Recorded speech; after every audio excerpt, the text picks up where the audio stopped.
Our research has told us previously a person could spend an hour, 30 minutes in the queue. We've been able to reduce that to 15 minutes. And that's really our pursuit when we have conversations with young people especially, that we cannot afford to disengage simply because we don't trust the system. You must engage and participate in order to change it. As people often say, if you don't do politics, politics will do you. Spread the fire. Welcome back to SMWX, and today I am really excited to be joined by Moagisi Sibanda, who is the General Manager of Civic and Democracy Education, Knowledge Management and Research at the Independent Electoral Commission.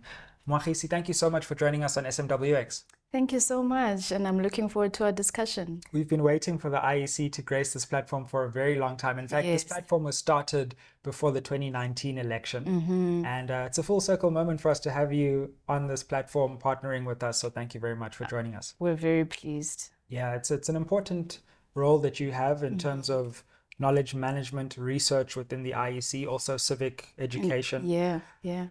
Tell us about, firstly, how you got interested in this space and your journey towards working in one of South Africa's most important institutions. Yes. So I'm a journalist by training. And I always say, I think I trained at Rhodes University, which was really one of the best journalism schools in my time. And of course, a lot has changed in terms of journalism training. So I have quite a bit of an old school way of journalism that has that country duty call. I mean, our lecturers always impressed upon us the importance of our work.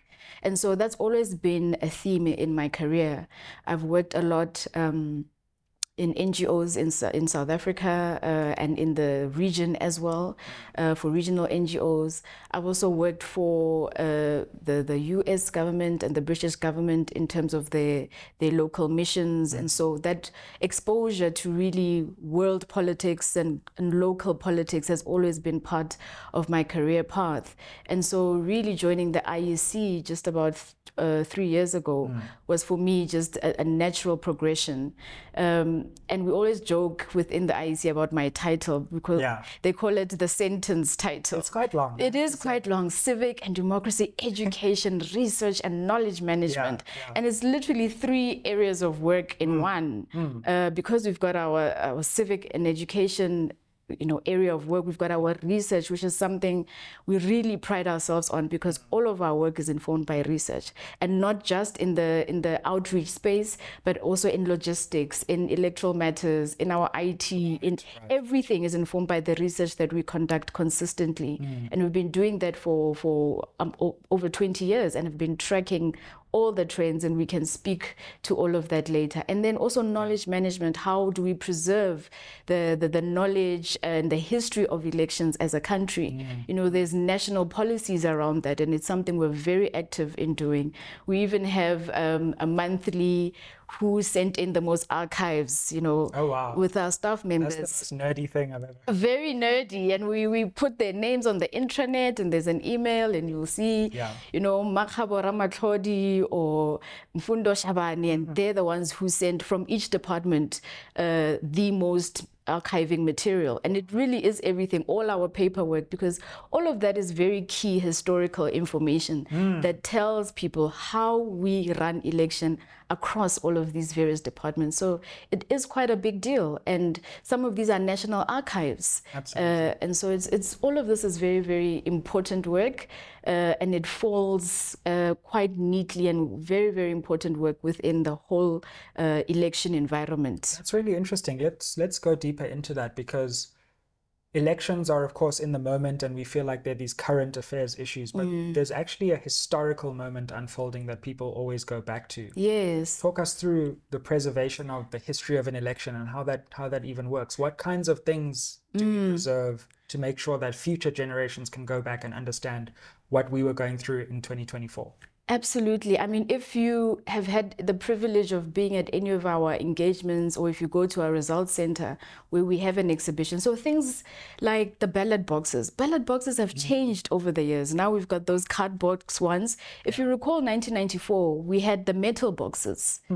those are an archive, and you actually don't realize how rare some of these artifacts, because obviously in the early days there was no structured program of how to collect all of these items. So over the years we've had to look for some of these things that are especially historical 94.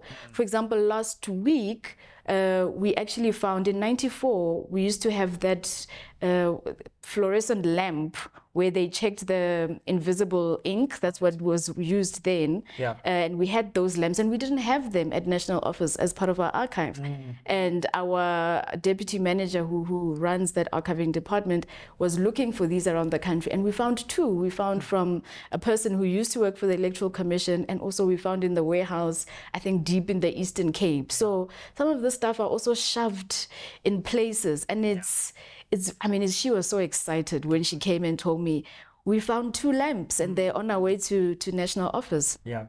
Because those form part of history. So it's all sorts of things, the changes we've been able to make. The ballots have looked different in size. We've increased the security features on ballots, for example. So how sophisticated elections have become from even a logistics point of view. Our research has told us previously a person could spend an hour, 30 minutes in the queue. We've been able to reduce that to 15 minutes.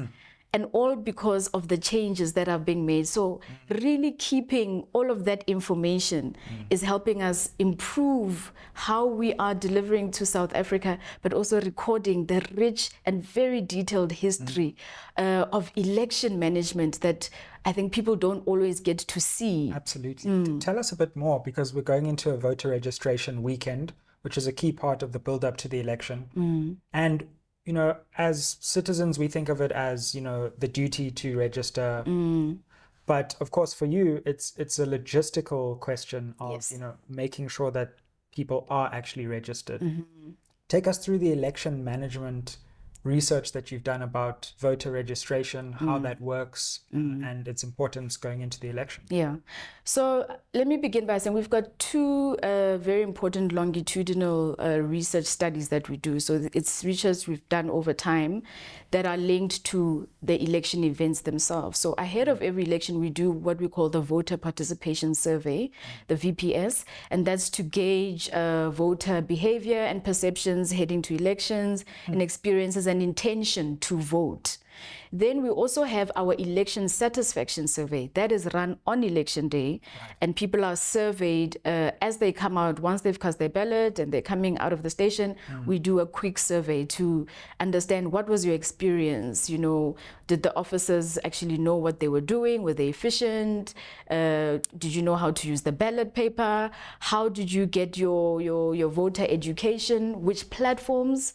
So for example, we know now in our very latest VPS, which was completed a few months ago, that television is the most credible and most believed media platform, followed by TV, then you get online, etc., etc. Interesting. Of course, when we look at our last stats survey around household, I forgot what it's called, where they actually try and understand who works, what kind of gadgets do you have in your house. Sure. Television penetration was at over 80%. So people do have TV and they find it credible because they can see, they can hear. If it's on the news, if it's on TV, it means something. So even podcasts are also moving into that space because it's almost like it's an audio-visual medium. Yeah. Radio, of course, because it penetrates and goes further, but also language is important. And that for us is also important in civic and democracy education, because if you speak to people in a language they understand, it facilitates buy-in and access and even participation. So utilizing community radio is a big thing for us. And we've been doing that ahead of the registration weekends. We're running another campaign right now. And we do this with interviews, and we have call-ins because we love to engage with South Africans as the IEC. Country duty, which you mentioned. In previous surveys, we found that older people have a greater sense of the duty to vote. And that comes from once you have voted, you've had the experience. People who say they're not going to vote, you find the majority of those those complaints in our VPS. But in the ESS, we get 80 to 90% satisfaction, because now people have experienced it. They're not talking from the sidelines, oh, voting, it doesn't matter. Oh, they're gonna, mess up the counting. They've seen it. They've actually seen the process flow within the voting station. They see party agents. They see observers. Sure. They see officials. They see, oh, I was helped. I was directed. This thing happened exactly as they said it would happen. So that kind of research and feedback from South Africans really makes a difference in how we prepare for the next election. And that's why things like the speed you move within a voting station has improved significantly. The kind of voter education we need to do, the platforms we must utilize. And that's why we're here today, really going bigger on digital. Not saying it's all that we have to do, because we still live in a very rural country with a huge digital divide, but you have to find yourself in all the spaces in order to reach as many people as possible. Absolutely. I suppose one of the big changes as it regards registration is the online registration and the capacity to do that, which I think for many young voters makes it a lot easier to register. Tell us about what you've learned about the online registration process, and just tell us about the journey of the IEC coming to that decision. And of course, it must have been a massive logistical thing as well to create the capacity for just a click on a link and then a very quick registration process. Absolutely. And it all came from research, and it came from young people saying, we don't want to go to reg weekends and stand in queues. Queues are a big thing for young people. I think in all the years ahead of election, all we hear about is queuing. And it's the thing they say will turn them off the most.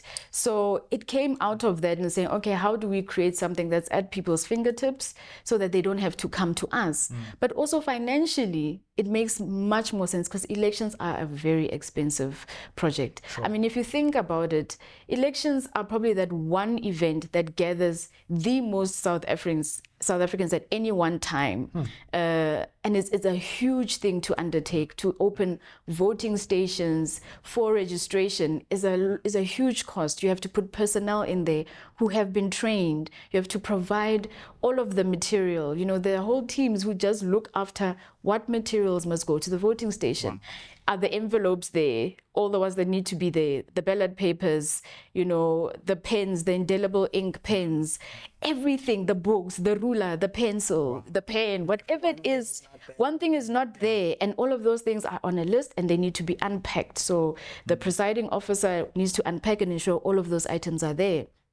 And of course, tick and check. And we've got all of these controls and reporting mechanisms to say, okay, and we've got our voter management device, which is also a new innovation, where we're able to check in voters once they arrive, and that automatically goes onto our national database. We know how many people have voted in a specific voting station. We know if a voting station is open because we can look on our system and see, in the Northwest, we're at 97%, for example, and this and this station hasn't opened. The PEO, who is the head of the province of the IEC there, will be called what is happening, and we're able to, but technology has enabled election management to improve in a way that is really, really, it's world class. And that's why the IEC has been the number one and number two. I think in the last we were just number two, but very close. But we're a leader in terms of election management bodies, really in the country and even in the world.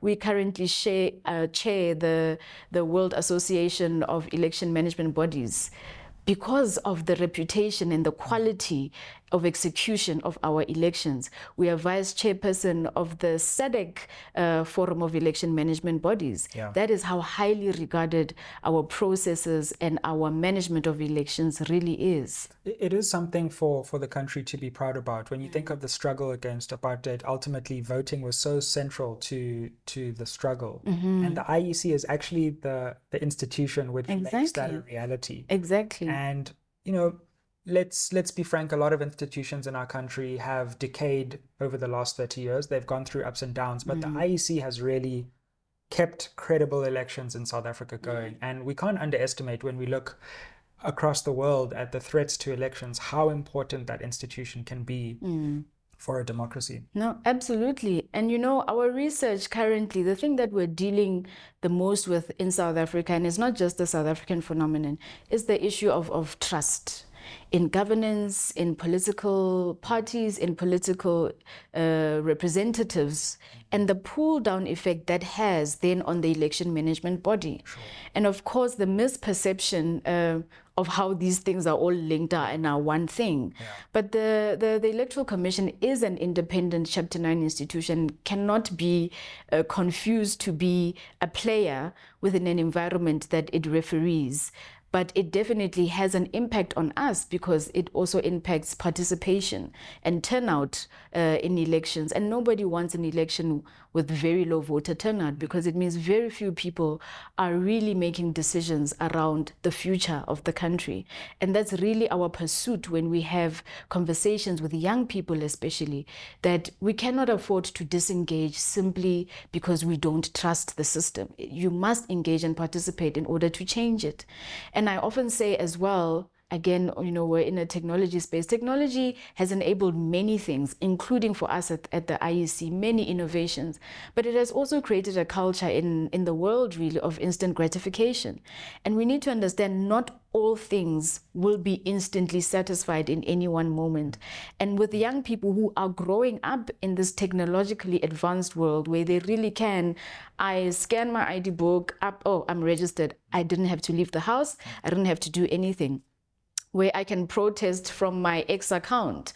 I don't have to go to the streets. I put my point across and it joins other voices and now we're trending. Do you know what I mean? Yeah.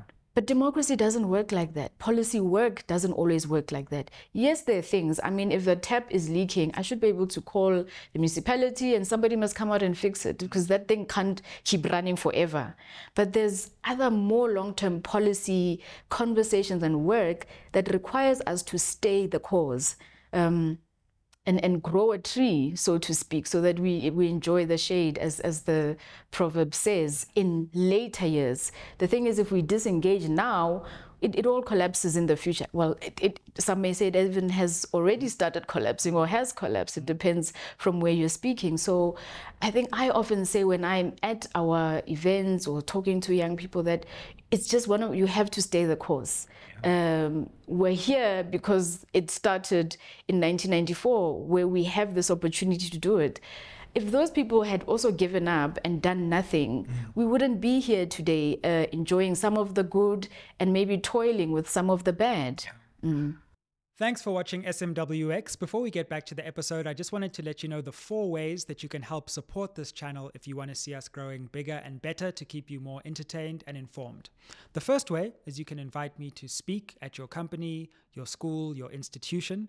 You'll see the contact details down below. The second way is that you can become a member of this channel. Become a member, or you can give us a thanks. You'll see there's like a heart with a $sign in the ribbon below this video. Buy me and the team some coffee for this episode.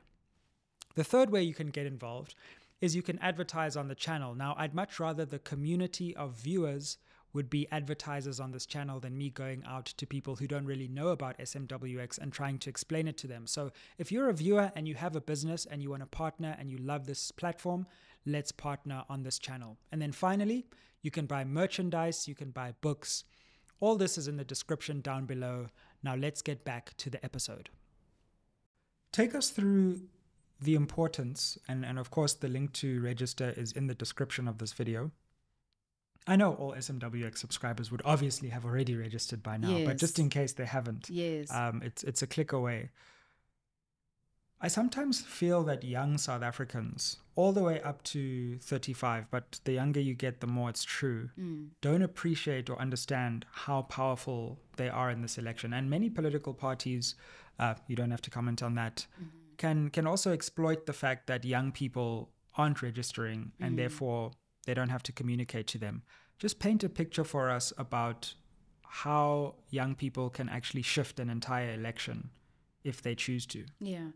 I mean, just by sheer numbers, Sizwe, the fact that there are so many millions of young people who really, if they came together, could create maybe much more plurality in the space. And not just as voters, as candidates as well. You have the opportunity to also put your hand up, because young people will always say, we don't have the space, we're not represented. And it's absolutely true. You can look at the various parliament and legislators, and how many young people do you see there? But how many young people are also putting their hands up? And again, back to instant gratification. It's you have to work at it. It can't just be given to you. It is, what are you willing to put into it, and who are you willing to bring along? Because you do need numbers and you do need support if you really want to create some kind of a wave. So just the power of the numbers that they have. But I think also young people are so much more, they're not afraid, unlike older generation. I think this generation, what are they called? Is it Alpha or Z? I don't even know which one I am anymore. One loses count at this stage. X, Y, Z. Yeah, something. But something whatever generation they are, there's that one. Whatever generation they are, I really admire how they are just so fearless. And you want them to fearless because they are aware of their situations and how they feel they must respond. Give that same energy to things that feel much heavier and are going to take much longer. Because if you're going to put energy to just what is burning here, yes, maybe this will change. The other day, our CEO was talking about how fees must fall was the burning issue. I needed to go to school today. Yeah. I could not be locked out of my institution. Therefore, we went to the streets and it was successful. I would like for us to treat, our participation in democracy and constitutionality in the same light, and knowing that we have to stay the course. It really is a journey. It's like raising a baby. You don't give up. It has stages. It has different levels of development. You can't compare one baby to the other, in all circumstances. So you as a citizen, it is your duty. That's why we are citizens. I'm a South African citizen because really it is my duty to make sure this country, not anyone else's country, my country, really perseveres through any turmoil that you may find ourselves in. Yeah. And all of us as young people, I don't know why I'm saying us because I'm apparently no longer qualified. Yeah, we're getting. I'm a veteran young We've person. crept out, yes, Yeah, apparently I still qualify, but it's getting dicey. It's getting dicey, but unity is power. We're with them. And so just get involved. Yeah. Register to vote. All you need is your ID. Let's talk about the actual process. The actual because many people don't know. It takes a while. They don't even know that there's a link you can go on. You don't have to go and queue. No, you don't. Talk us through that actual process that has become so easy. I still remember as an old youth, going to a registration station, doing it by hand, waiting in a queue. Yeah. The fact that you can do it on your phone now is revolutionary. You can do it on your phone, on your tablet, on your computer, online. So we've got online registration, and the requirements are really the same. You need your South African ID or a temporary certificate. And those are the things that you definitely need in order to be able to register to vote. You cannot vote if you're not registered. You cannot be a candidate if you're not registered. Only registered voters will be able to participate on voting day. Outside of online, which is accessible 24/7, registration weekends are also a gathering point. That's where we also encourage those South Africans who do not have the data, for example, connectivity to reliably, do all of that, because it does require you to upload your ID and the best photo, really, so that we're able to scan it correctly. You can come to registration weekend 3 and 4 February. It's our second registration weekend. So your voting station will be open for you to go and register in person. And you'll be able to register on our voter management device, which will be much faster than the paper-based way we used to do. Outside of registration weekends and online, you can also go to your provincial office and your local IEC office during the week, and they will assist you with registration there. So there are really many ways that you're able to, and we have offices around the country, local offices. So within a relatively short distance, if you have to go physically during the week, you can do that. But show up 3 and 4 February to go and register, or check your status, or change your address if you've moved. Because if you have moved, you must change your address so that we know we must account for you in that new space. Absolutely. And the first requirement there is also important, as you say, about getting your ID and making sure you have an ID, because that's the first step.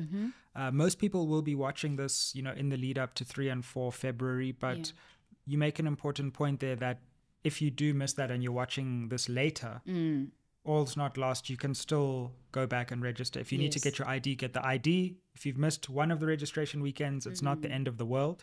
You can still go back and register, and online as well. And online as well. And you can register up until proclamation. So even after this weekend, for as long as the president hasn't proclaimed the election date, we will be able to register at our offices as well as online. Speaking of election dates, anyone been whispering in your ear? Can you just tell talk SMWX of the now? town? But it's something we do not know. It is absolutely the prerogative of the president. In consultation with the IEC, he consults in terms of what is practical, what is desirable. I mean, we say sometimes, an election in winter tends to turn people off really in the election management space. So the timing of it is important. The amount of time we need to prepare certain things. Yeah. With these elections being so different, obviously there's been a number of IT changes that needed to happen and completely new systems that needed to be created, for example, to accommodate independent candidates, a new result system, counting system. You need to include all of those changes. So how much time do we need to prepare? And then he sits and he consults with who he consults with, and a date will be proclaimed. But the earliest we can do it will be in May up to August. So it really is anything between May and August in that 90-day period. But we are definitely full steam ahead in terms of preparing for the earliest possible election, which could possibly in May, if so proclaimed. Yeah, I recall with 2019, I think at the president's SONA that year. Yes, he identified the date. So SONA's pretty soon. So hopefully. So it could be SONA. It could be a day after. It could be. We really have no surety around that. But I think we await as much as South Africans also await. And you do feel that you're ready for the earliest possible date, and we're ready to go with this election whenever it's proclaimed. Absolutely. We absolutely have to fulfill our electoral mandate and hold elections within that 90-day period. So we do not wait for proclamation. We already have an act that tells us to prepare. And so we have been preparing. We often joke with colleagues, in the passages that we haven't recovered from 2021 because as soon as that was done, we have to prepare for this election. And people think we only work when an election is coming. Oh my goodness, we wish. Election management is really extremely detailed. It's a serious thing. You can't mess it up. You get one opportunity, one day to do this thing right. And therefore, you cannot afford to take anything for granted. So we start preparing immediately after the last election. Talk to us about the civic education aspect of your work and what goes into that. I suppose that's a more long-term look at how people become educated about the options, the process of the election.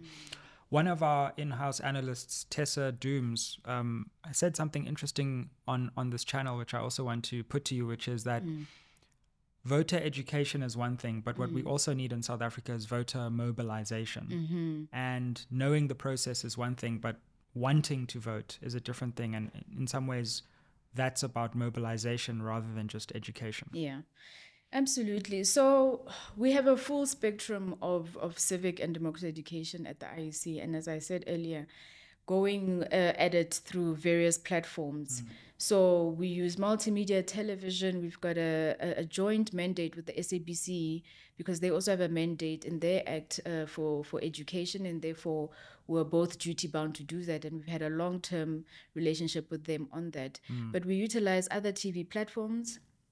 We also really have gone big on digital, creating animation. So also simplifying the information, I think, is the duty that we have as the information owners or the project owners when it comes to elections. So we do provide it in animations, we provide it in audios, The animations are subtitled because we also have to think about persons with disability who may not be able to see or hear. How are they receiving information? Because all South Africans must receive the same information in their language. We do it in many languages as well. We translate. Language becomes important.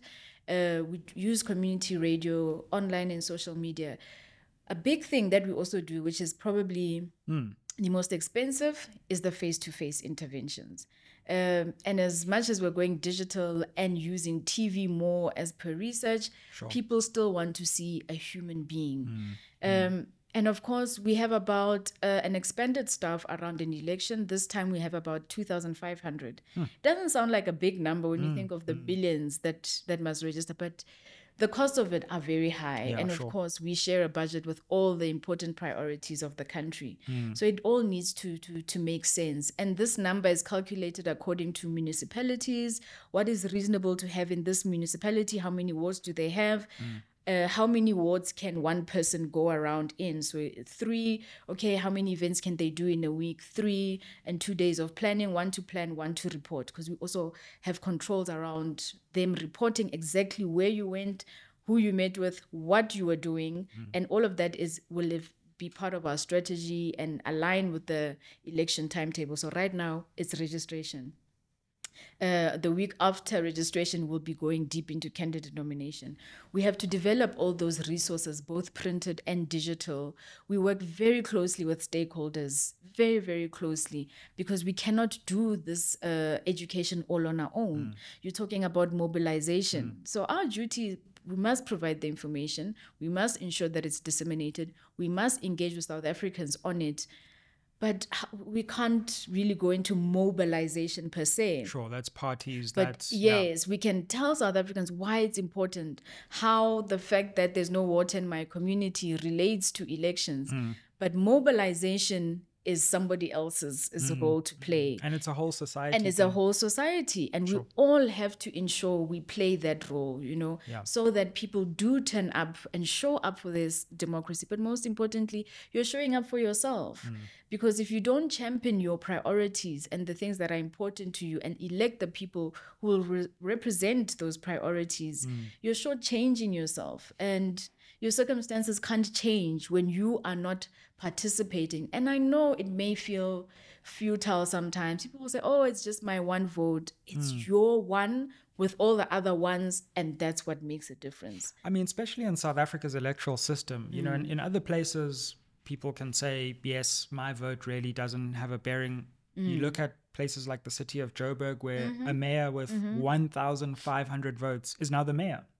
It can happen. Who knows what could happen in parliament? We could have a minority president. We don't know what could happen. So our system, because of the proportional representation system, means that our votes actually count more than in other electoral systems. And one vote, 1,000 votes, you and your friends could actually swing something. It's really that serious. Yes. And with the entry of independent candidates now on the national arena, it also provides an opportunity for new voices and new forms of representation to enter the space. And if there are issues that are really important to you, how are you mobilizing to ensure that you are championing? And of course, there are definitely certain entries that will land you on the ballot system, because again, we want the seriousness of the candidates who end up on the ballot paper to really have been scrutinized, so that South Africans really get the best. Because this is not a game. We're not playing politics. It's life. We're living politics. It's something you will have to live with for a period before you're able to change it again. So we really need to ensure the seriousness of people who end up there. Absolutely. As we round off, there's been a lot of talk, and I wonder what your perspective is from inside the IEC, that all elections are important, but this one seems to be extremely important. It seems to be a watershed election. 3 decades of democracy. It's an election where people are uncertain of the outcome for the first time in a long time. What has been different about your preparation for this election compared to other elections?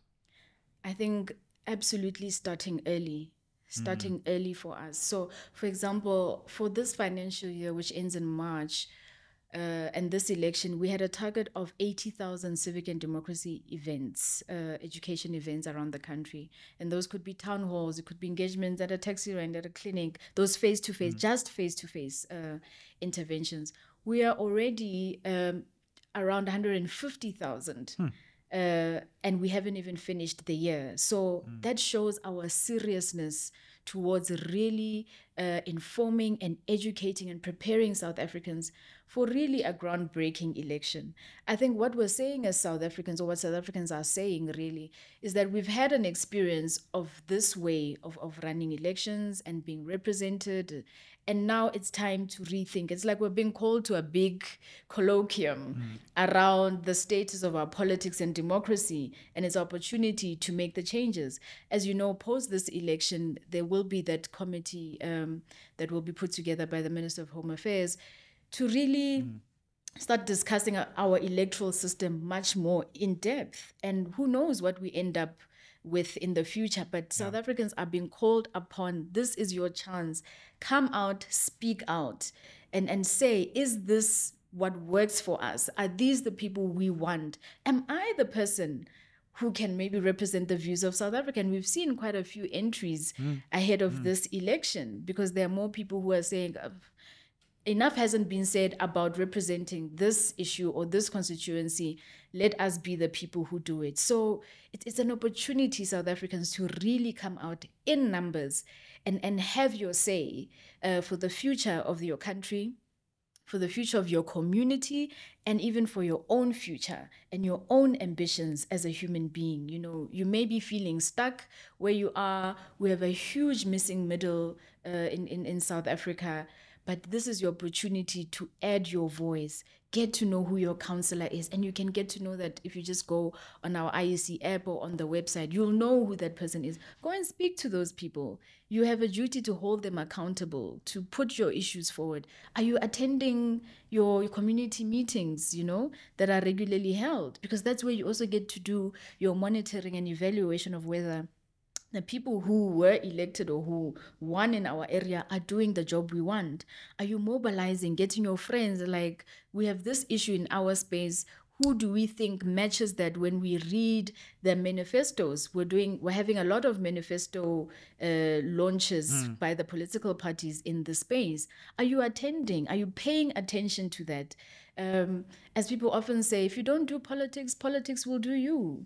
I love this thing I heard from an author who said, they were in Lagos, I think, and you know Lagos is renowned for the traffic that it has, traffic jam. Yeah.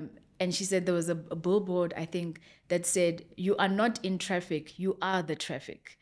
So there'd be no traffic if you weren't in it. There'll be no democracy if you're not in it. Politics is not out there somewhere. It is everything you are living and breathing on the daily. It feels minute, but all of it as a whole really makes up the country and the ambitions we have as a country for a successful country for the future.